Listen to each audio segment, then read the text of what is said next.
Защото Бог толкова възлюби света, че даде своя единороден син, за да не погине нито един, който вярва в него, но да има вечен живот.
Загуби пирона!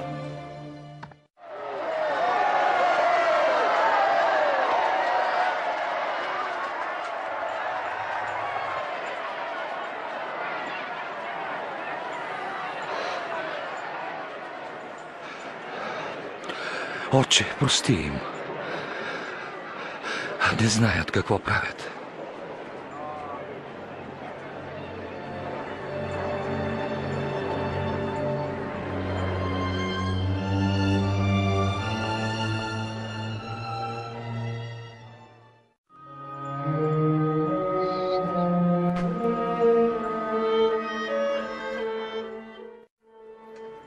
В изпълнение на предсказанието от преди стотици години, Исус бе разпнат между двама разбойници.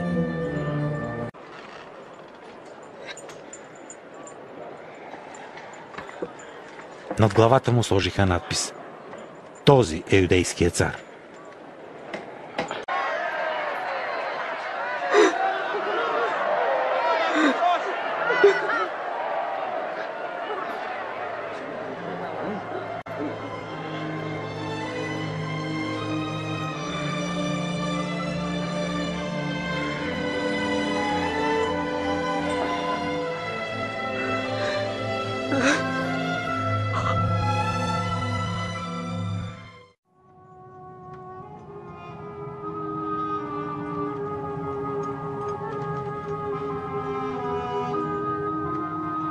Отче,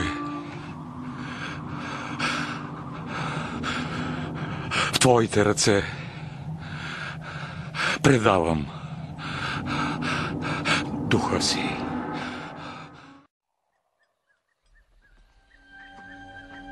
Йосиф от Ариматея, праведен член на религиозния съвет, който не се бе съгласил с това дело, взе позволение от Пилат да сложи в гробница тялото на Исус преди събота.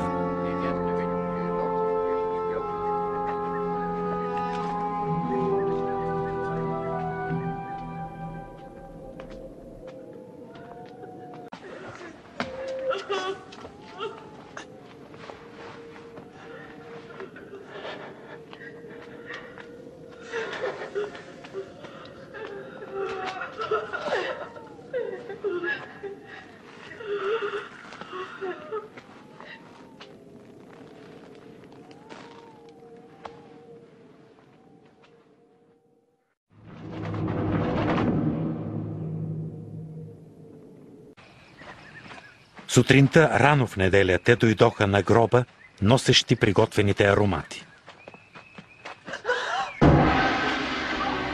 Намериха камъка, отвален от гроба. И като влязоха, тялото го нямаше.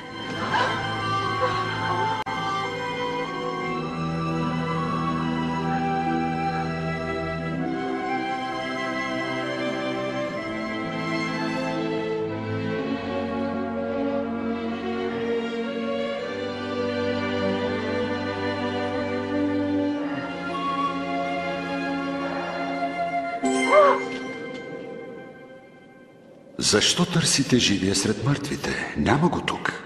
Възкръсна. Спомнете си думите му. човешкият син ще бъде предаден в ръцете на грешници, ще бъде разпнат и в третия ден ще възкръсне. Мир на всички!